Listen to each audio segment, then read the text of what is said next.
Congress, I have the high privilege and the distinct honor of presenting to you the President of the United States. Thank you. Thank you.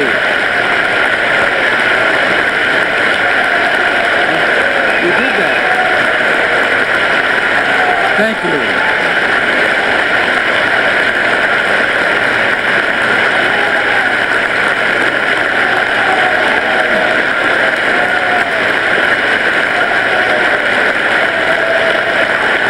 Thank you very much.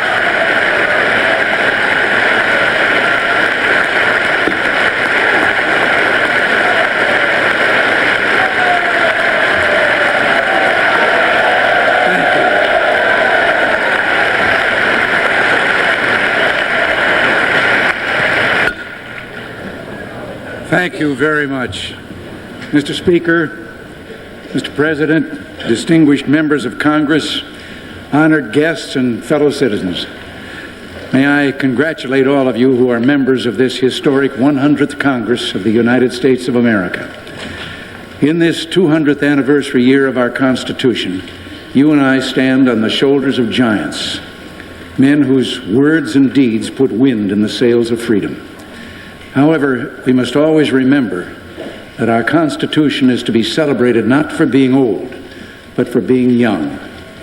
Young with the same energy, spirit, and promise that filled each eventful day in Philadelphia State House. We will be guided tonight by their acts, and we will be guided forever by their words. Now, forgive me, but I can't resist sharing a story from those historic days. Philadelphia was bursting with civic pride in the spring of 1787, and as newspapers began embellishing the arrival of the convention delegates with elaborate social classifications. Governors of states were called Excellency. Justices and chancellors had reserved for them Honorable with a capital H. For congressmen, it was Honorable with a small h. And all others were referred to as the following respectable characters. Well, for this 100th Congress, I invoke special executive powers to declare that each of you must never be titled less than honorable with a capital H.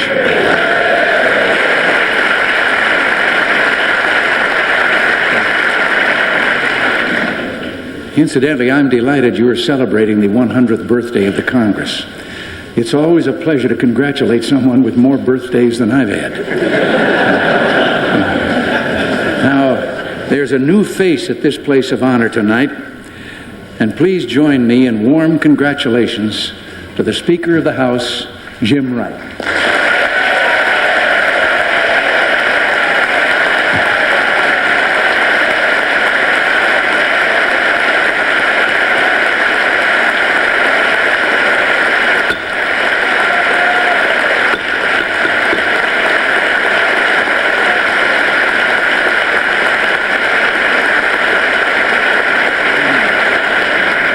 Mr. Speaker, you might recall a similar situation in your very first session of Congress 32 years ago. Then as now, the speakership had changed hands, and another great son of Texas, Sam Rayburn, Mr. Sam, sat in your chair. I cannot find better words than those used by President Eisenhower that evening. He said, "We shall have much to do together. I am sure that we will get it done, and that we shall do it in harmony and goodwill."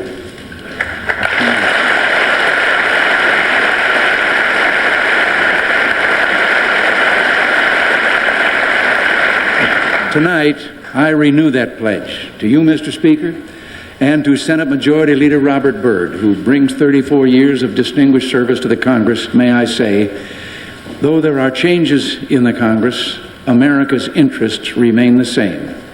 And I am confident that along with Republican leaders Bob Michel and Bob Dole, this Congress can make history. 6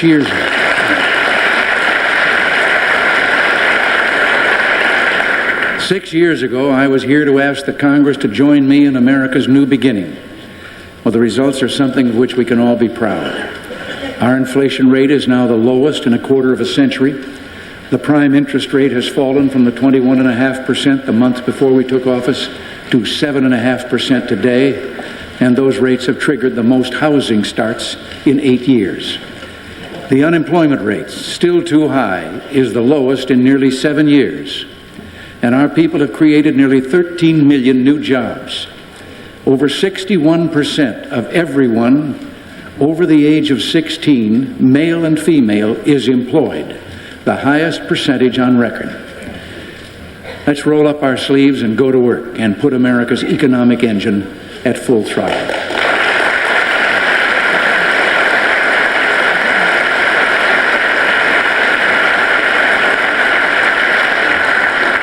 We can also be heartened by our progress across the world. Most important, America is at peace tonight, and freedom is on the march. And we've done much these past years to restore our defenses, our alliances, and our leadership in the world.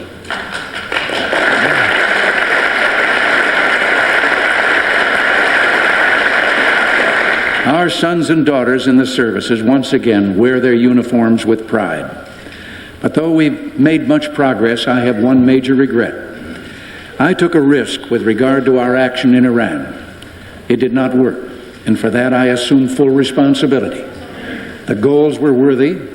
I do not believe it was wrong to try to establish contacts with a country of strategic importance or to try to save lives. And certainly it was not wrong to try to secure freedom for our citizens held in barbaric captivity.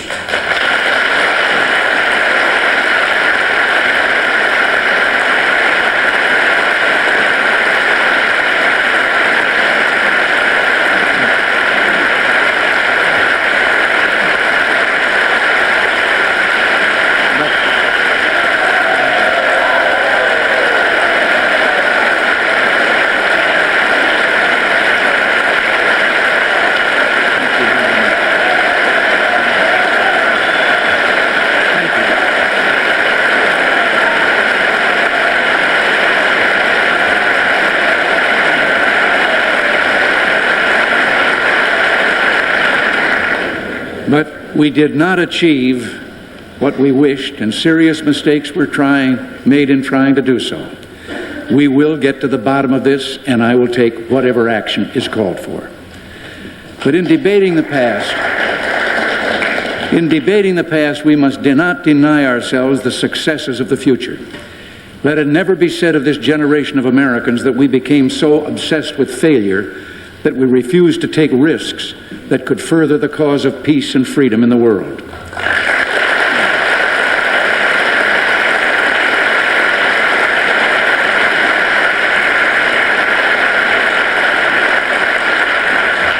Much is at stake here, and the nation and the world are watching to see if we go forward together in the national interest or if we let partisanship weaken us. And let there be no mistake about American policy.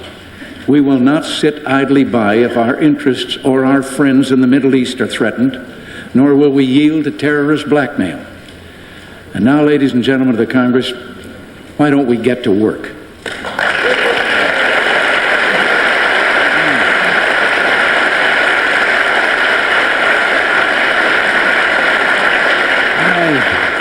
I'm pleased to report that because of our efforts to rebuild the strength of America, the world is a safer place.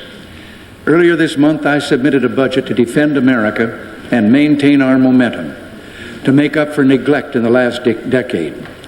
Well, I ask you to vote out a defense and foreign affairs budget that says yes to protecting our country. While the world is safer, it is not safe. Since 1970, the Soviets have invested $500 billion more on their military forces than we have.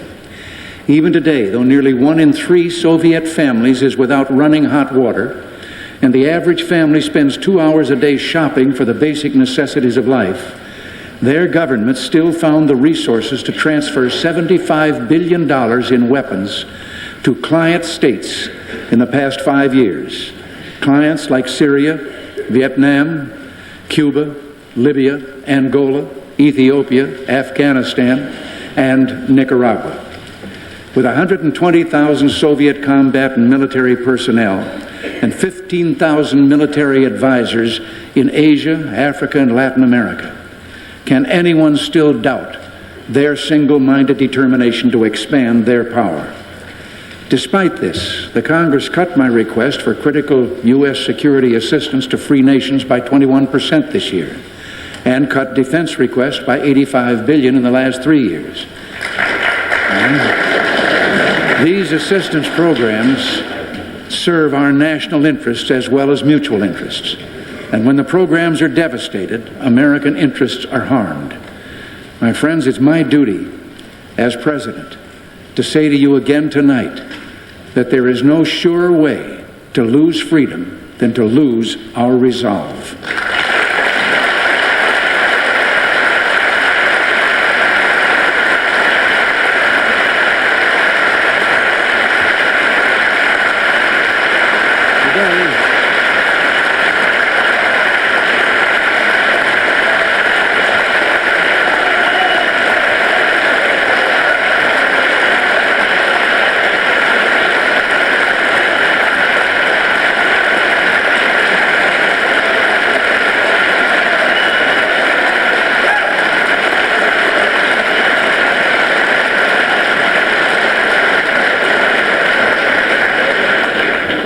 Today, the brave people of Afghanistan are showing that resolve. The Soviet Union says it wants a peaceful settlement in Afghanistan, yet it continues a brutal war and props up a regime whose days are clearly numbered.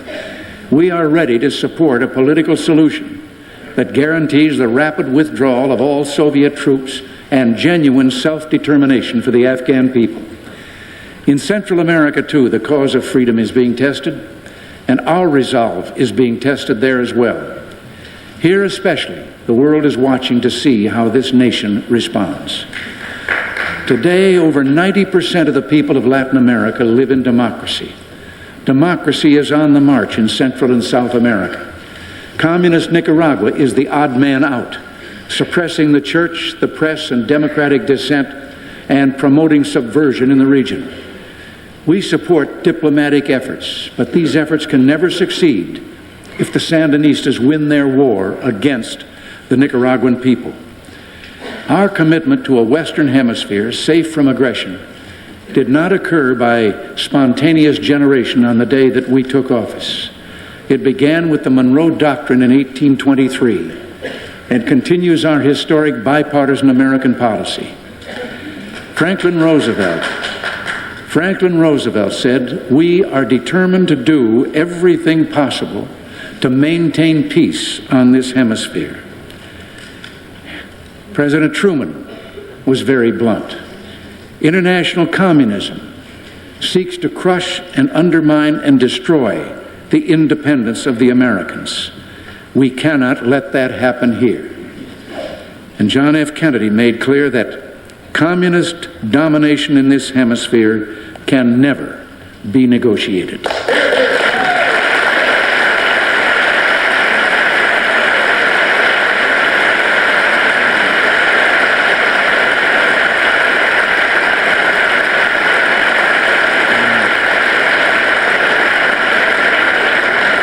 Some in this Congress may choose to depart from this historic commitment, but I will not.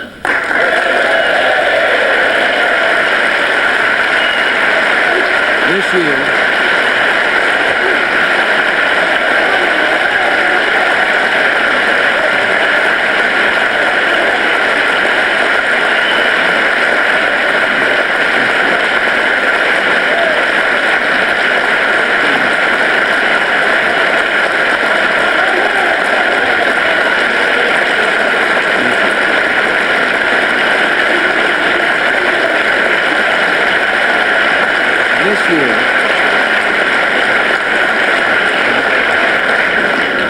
This year, we celebrate the second century of our Constitution. The Sandinistas just signed theirs 2 weeks ago and then suspended it. We won't know how my words tonight will be reported there for one simple reason. There is no free press in Nicaragua. Nicaraguan freedom fighters have never asked us to wage their battle, but I will fight any effort to shut off their lifeblood and consign them to death, defeat, or a life without freedom. There must be no Soviet beachhead in Central America.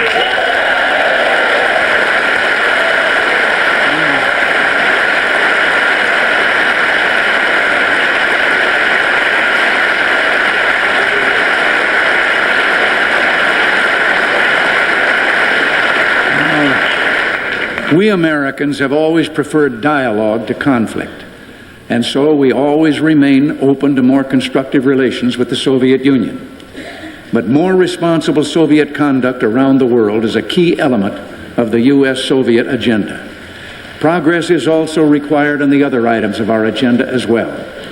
Real respect for human rights and more open contacts between our societies and, of course, arms reduction.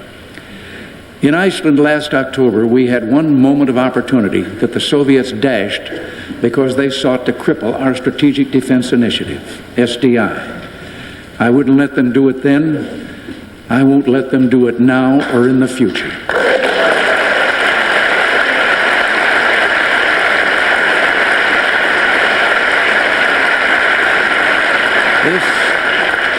This is the most positive and promising defense program we have undertaken. It's the path for both sides to a safer future, a system that defends human life instead of threatening it. SDI will go forward. The United States has made serious, fair, and far-reaching proposals to the Soviet Union, and this is a moment of rare opportunity for arms reduction. But I will need, and American negotiators in Geneva will need, Congress support. Enacting the Soviet negotiating position into American law would not be the way to win a good agreement.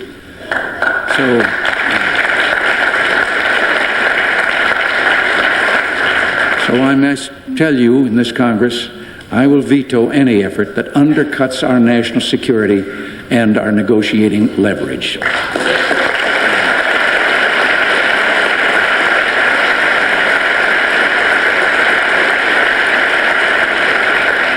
Now, today we also find ourselves engaged in expanding peaceful commerce across the world. We will work to expand our opportunities in international markets through the Uruguay round of trade negotiations and to complete an historic free trade arrangement between the world's two largest trading partners, Canada and the United States. Our basic trade policy remains the same. We remain opposed as ever to protectionism because America's growth and future depend on trade. But we will insist on trade that is fair and free. We are always willing to be trade partners, but never trade patsies.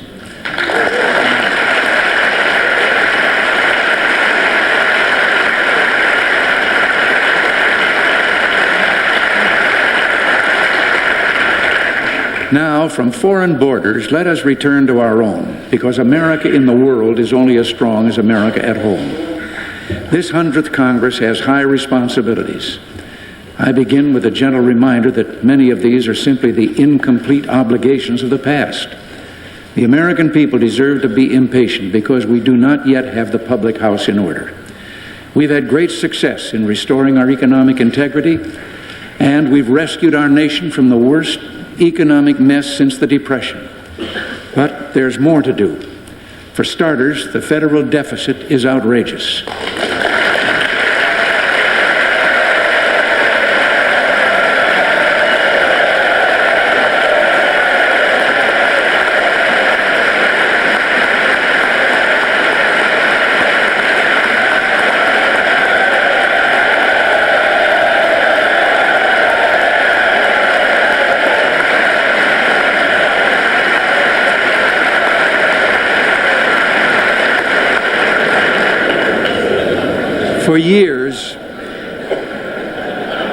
For years, I've asked that we stop pushing onto our children the excesses of our government. But what the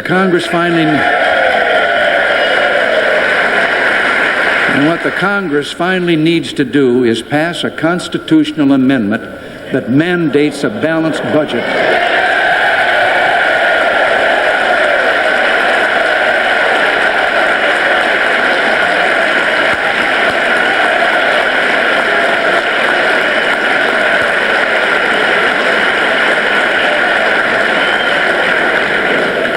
And forces government to live within its means.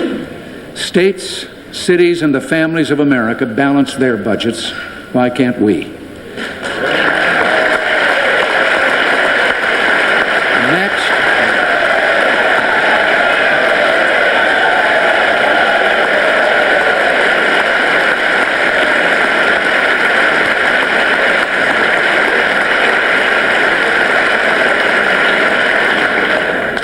Next, the budget process is a sorry spectacle.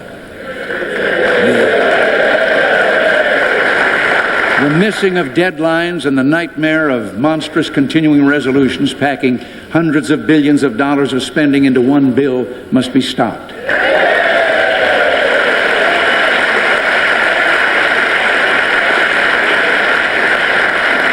And we ask the Congress once again, give us the same tool that 43 governors have, a line item veto, so we can carve out the boondoggles and pork.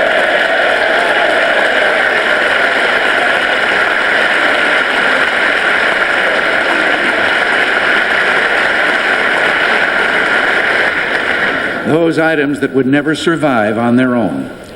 I will send the Congress broad recommendations on the budget, but first I'd like to see yours. Let's go to work and get this done together. But now let's talk about this year's budget. Even though I have submitted it within the Graham-Rudman-Hollings deficit reduction target, I have seen suggestions that we might postpone that timetable.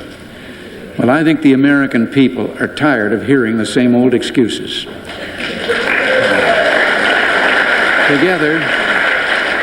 Together, we made a commitment to balance the budget. Now, let's keep it.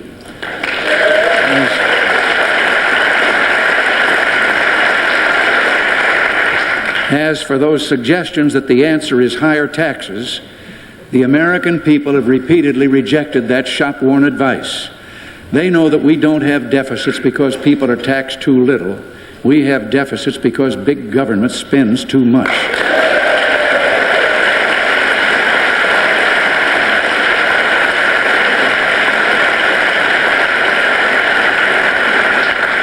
Now, next month I'll place 2 additional reforms before the Congress. We've created a welfare monster that is a shocking indictment of our sense of priorities. Our national welfare system consists of some 59 major programs and over 6,000 pages of federal laws and regulations, on which more than $132 billion was spent in 1985. I will propose a new national welfare strategy, a program of welfare reform through state-sponsored, community-based demonstration projects. This is the time to reform this outmoded social dinosaur and finally break the poverty trap. Now, we will never abandon those who, through no fault of their own, must have our help. But let us work to see how many can be freed from the dependency of welfare and made self-supporting, which the great majority of welfare recipients want more than anything else.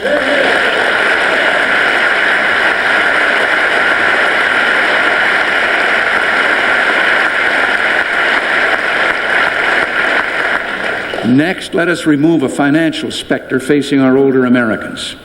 The fear of an illness so expensive that it can result in having to make an intolerable choice between bankruptcy and death. I will submit legislation shortly to help free the elderly from the fear of catastrophic illness.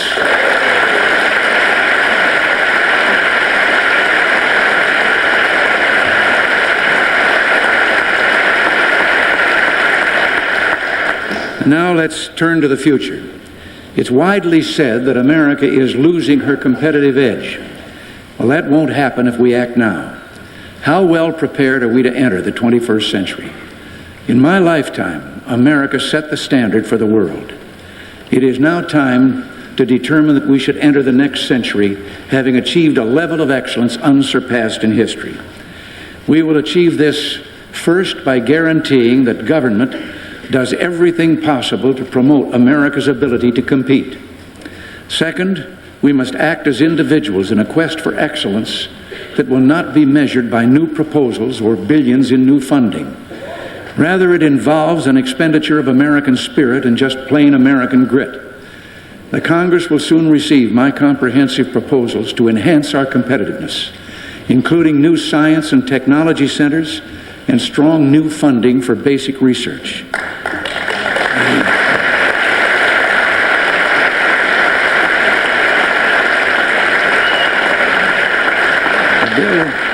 The bill will include legal and regulatory reforms and weapons to fight unfair trade practices.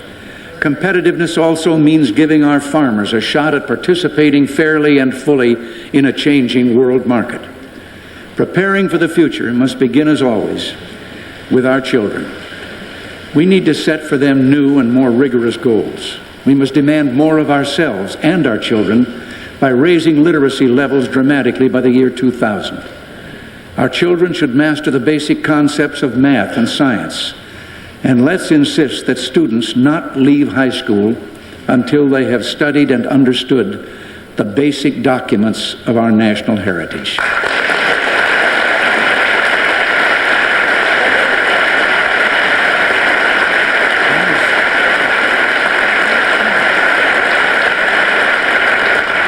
There's one more thing we can't let up on.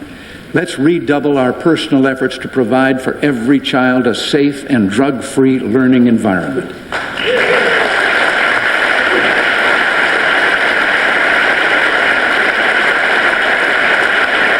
If our crusade against drugs succeeds with our children, we will defeat that scourge all over the country. Finally, let's stop suppressing the spiritual core of our national being. Our nation could not have been conceived without divine help. Why is it that we can build a nation with our prayers, but we can't use a schoolroom for voluntary prayer?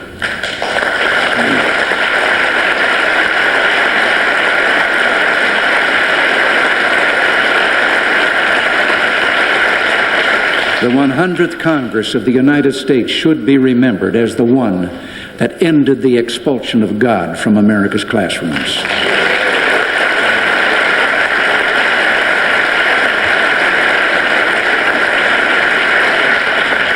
The quest for excellence into the 21st century begins in the schoolroom, but must go next to the workplace. More than 20 million new jobs will be created before the new century unfolds. And by then, our economy should be able to provide a job for everyone who wants to work. We must also enable our workers to adapt to the rapidly changing nature of the workplace. And I will propose substantial new federal commitments keyed to retraining and job mobility. Over the next few weeks, I'll be sending the Congress a complete series of these special messages on budget reform, welfare reform, competitiveness, including education, trade, worker training and assistance, agriculture, and other subjects. The Congress can give us these tools, but to make these tools work, it really comes down to just being our best, and that's the core of American greatness. The responsibility of freedom presses us toward higher knowledge, and I believe moral and spiritual greatness. Through lower taxes and smaller government, government has its ways of freeing people's spirits, but only we, each of us, can let the spirits soar against our own individual standards. Excellence is what makes freedom ring, and isn't that what we do best? We're entering our third century now, but it's wrong to judge our nation by its years. The calendar can't measure America because we were meant to be an endless experiment in freedom with no limit to our reaches, no boundaries to what we can do, no end point to our hopes. The United States Constitution is the impassioned and inspired vehicle by which we travel through history. It grew out of the most fundamental inspiration of our existence, that we are here to serve Him by living free, that living free releases in us the noblest of impulses and the best of our abilities, that we would use these gifts for good and generous purposes and would secure them not just for ourselves and for our children, but for all mankind. Over the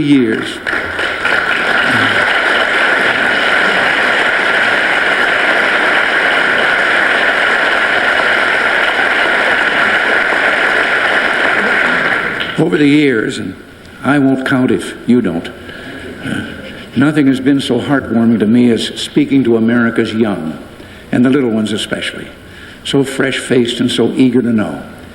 Well, from time to time, I've been with them, they will ask about our Constitution.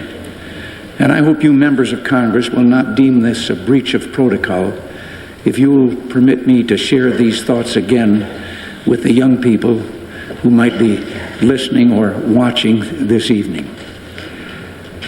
I've read the constitutions of a number of countries, including the Soviet Unions. Now, some people are surprised to hear that they have a constitution, and it even supposedly grants a number of freedoms to its people. Many countries have written into their constitution provisions for freedom of speech and freedom of assembly. But if this is true, why is the Constitution of the United States so exceptional? Well, the difference is so small that it almost escapes you. But it's so great, it tells you the whole story in just 3 words. We, the people. In those other constitutions, the government tells the people of those countries what they're allowed to do. In our Constitution, we, the people, tell the government what it can do, and it can do only those things listed in that document and no others. Virtually every other revolution in history has just exchanged one set of rulers for another set of rulers.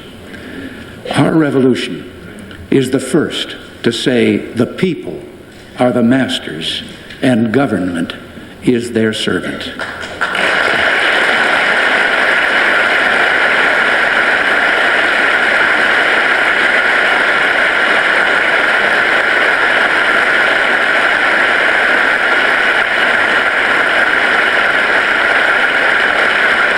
And you young people out there, don't ever forget that. Someday you could be in this room, but wherever you are, America is depending on you to reach your highest and be your best, because here in America, we the people are in charge. Just